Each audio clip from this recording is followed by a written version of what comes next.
planned or unplanned. And don't we all believe that? That's exactly what this community is. It is a group of people who allowed themselves to unfold in love. Yes. And that's what I've said that since day one. I said, we are a community brought together in love. And we truly are. And it's what keeps us growing. We grow every week. We have new people here. Thank you, Jay.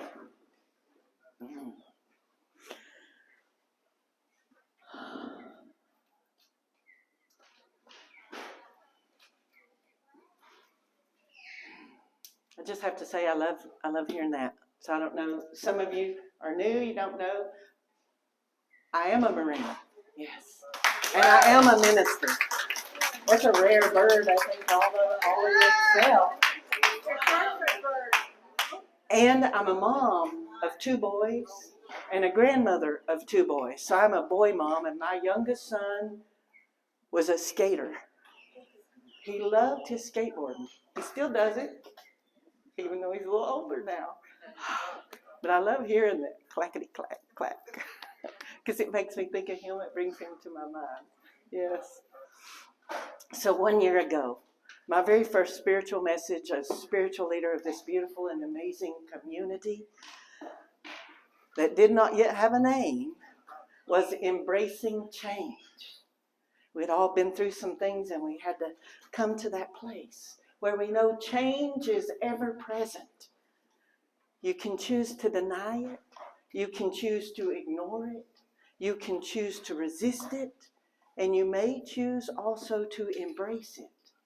And either way, change is constant. It's still going to happen. Whether you resist it, whether you deny it, or whether you agree to embrace it, it's going to happen because change is certain. I challenged you in that very first service to be present with the change, even when it is a challenge. And when change comes into your life, unexpected or as a challenge, I taught you to stop. Stop what you're doing. Take a breath. Open your heart. And then pivot and step. And I shared with you that pivoting and step is on the march move that we learn in boot camp. When the platoon's marching one way, full tilt towards something, and there's an obstacle in the way. We pivot and step as a unit to get around it. Pivot and step. The universe had back then thrown me a curveball. And I said, what do you have for me, Spirit? I just totally gave it up. What do you have for me? And it came. I took my own advice. I did that pivot and step, and this amazing community began. My second spiritual message was taking a leap of faith. What is a leap of faith? It is not a plunge into the dark abyss. It is a dive into the light that others can't yet see.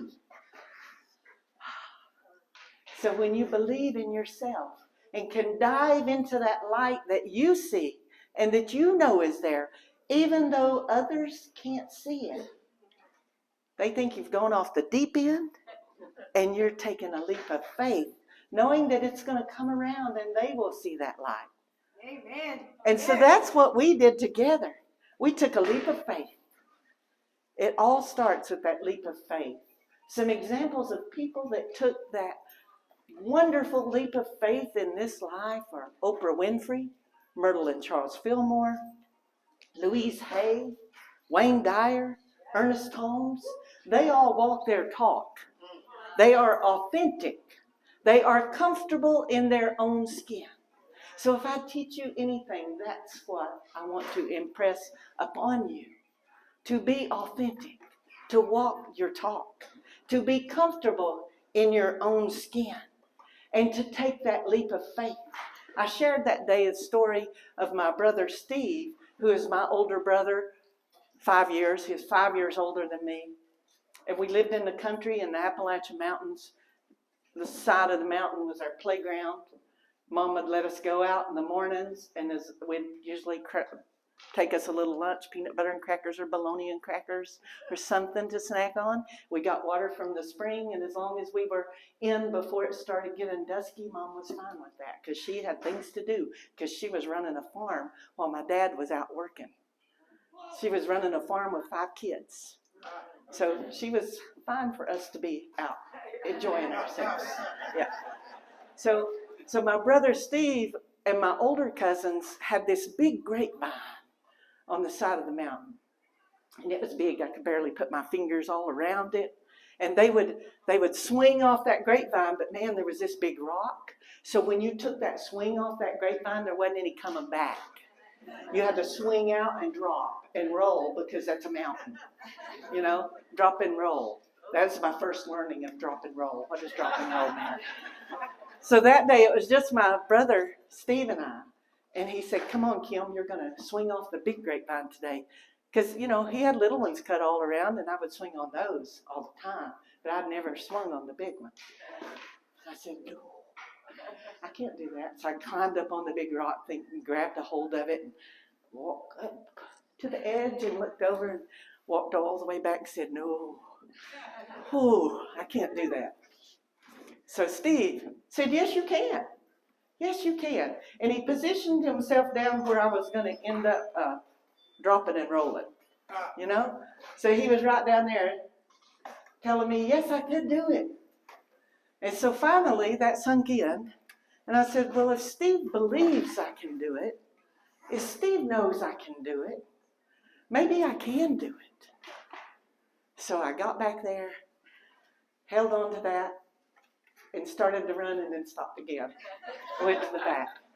But then I said, okay, Steve believes in me. Steve says I can do it. Steve says I can do it because he was my hero. He was my everything. He taught me to ride a bike. He taught me everything. He was a Marine before I was a Marine. He's why I went in the Marine Corps. And so I grabbed a hold of that grapevine and ran, and I took that leap of faith. And I dropped and rolled, and everything was perfect. But while I was sailing in the air before I let go, I thought, you're doing it, you're doing it, you're doing it. Oh, you're doing it. So don't be afraid to take that leap of faith, because I'm telling you right now, I believe in you. I know you can do it. I know you can do it. And that's all it takes, is for someone to believe in you, someone to know you can do it. Even before you know you can do it yourself, that's what I call holding space for someone. Holding space to know the beauty of who you are, even when you don't yet know it. But I would hold that space until you are able to believe in it and walk into that. I will hold that space for each and every one of you until you take that leap of faith. My third spiritual message for this community was, oh, the possibilities. So embracing change, leap of faith, and oh, the possibilities. Because we decide to choose to embrace change. And then we decide to take that leap of faith. Oh, the possibilities. The possibilities. They're infinite. The opportunities are endless. My friend Sue and I had played golf that week. And through that round, we always talk about a lot of things. And man, she is just that one friend that I can talk to about anything, you know? I hope you all have that friend. So she and I would talk about everything through that round of golf. And through that round of golf, it kept coming back to, I was impressed with Sue's great love of teaching children. And so that Sunday, I began my service honoring my friend Sue, and I did my first Dr. Seuss quote.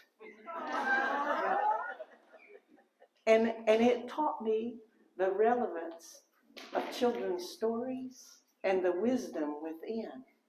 That if we just listen to that wisdom, you have brains in your head, you have feet in your shoes, you can steer yourself any direction you choose. You're on your own, and you know what you know. And you are the one who'll decide where to go. Oh, the possibilities. Oh, the possibilities when we do that. So through this year, I've delivered 51 spiritual messages in this past year. No, I'm not going to recap them all.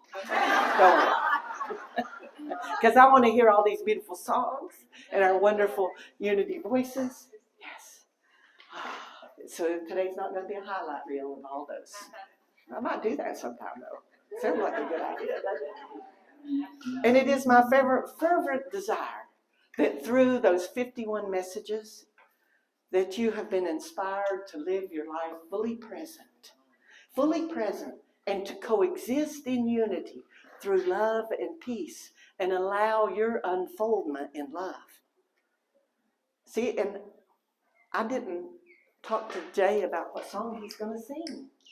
And I love the way Spirit does that. So here I'm talking about unfolding, letting your life unfold in love. And Jay sang about it. I just love that.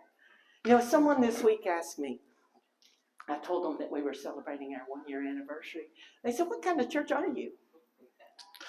They said, I grew up Baptist. I said, I did too. I said, many in our community would say they're more spiritual than religious. And we're a beautiful, diverse, and inclusive community, embracing all. And she said, I think I'm more spiritual too now in my life than I was growing up. She said, but what does spirituality really mean? So we just finished here our book club on the untethered soul. And last week I talked about living an awakened life. Living from the heart and giving what you have been given. Shine your light. Let your light radiate out to the world. That is successful living. That is awakened living. When you can shine your light from within and radiate that out to the world, comfortable in your own skin, that is awakened living. And waking up, seeing the energy around you, feeling the energy within you, opening up, it's a beautiful world. Experience your own energy. Breathe in and experience it. For you have a true connection to Source that only you control. We each have an individual relationship with God. That's what Native Americans call walking the red road. We each have an individual and unique connection and relationship with God. It's none of anybody's business what mine is. It's none of my business what yours is. Although we can come together in respect and love and honor each other on that red road, on that path. Knowing that you are a part of everything, that you are part of the flow of humanity. Be that. Just simply be that every day in every way. And my friend, you are a spiritual being living an awakened life. That's what spirituality is. Living that life. Sharing your energy from within. And a few months ago, I spoke about transformation. And in the book of Romans, the scripture says, we are transformed by the renewing of our mind. We are transformed by the renewing of our mind. And I would add to that, as you allow. And I said that Sunday, your wings are coming. Your wings are coming. And I got the idea for that from Winter is Coming, in a book called The Song of Ice and Fire that George R.R. Martin wrote years ago and I read years ago, and now it's that epic show called Game of Thrones. And the first few times you hear it, Winter is Coming, you don't really pay much attention to it because it comes in every episode almost from the very beginning. You didn't really pay much attention to it. You just thought, oh, they live in the north and they're talking about winter coming. Yeah. But before long, you took notice of it when somebody would say winter is coming. And it became an ominous foretelling. But I'm going to give you a pleasant foretelling. Your wings are coming. Source did not create you to crawl. Not crawl like the caterpillar a creature that crawls and then spins its cocoon and thinks the world has ended. No, my dear, your wings are coming. The caterpillar retreats into the dark, those dark, tight confines of the cocoon. And in the cocoon, everything begins to feel warm and comfortable. Then it comes an undeniable urge to stretch, an undeniable urge to stretch and break out of that comfort zone that is the cocoon. We do that in our life. We get comfortable in our comfort zone. But then comes that undeniable urge for connection, that undeniable urge to stretch. The caterpillar emerges from the chrysalis and completes its metamorphosis, turning into a creature with beautiful wings, no longer crawling and now soaring, leaving what was the caterpillar behind. That is this community 100%. Yeah. Leaving what was behind and soaring on those new wings. So in closing, I want to thank you all so very much for one of the best years of my life. And this week, Sue and Donna gifted me with a butterfly stained glass art piece because of that quote I shared in that message. You can't think butterfly thoughts and you can't think caterpillar thoughts and live a butterfly life. You can't think caterpillar thoughts and live a butterfly life. Oh, my dear, leave that caterpillar behind. And I believe we have, as a community, we have grown into that butterfly. Your wings have arrived. Our wings have arrived. We have all expanded into a whole new dimension. We are transformed by the renewing of our mind and the creation of this community, and now a new name that represents the renewing of our mind. We raised our vibration. You, me, every single one of us. Think those butterfly thoughts. Spread those beautiful wings, because Source will take you places you never thought you could go. And as Jeremiah always reminds me, Spirit is easy, Goddess. Spirit is easy. And it is always my pleasure and my honor to be here for you. And we truly are more than just a Sunday church. We are the New Thought community of Gulfport. Thank you.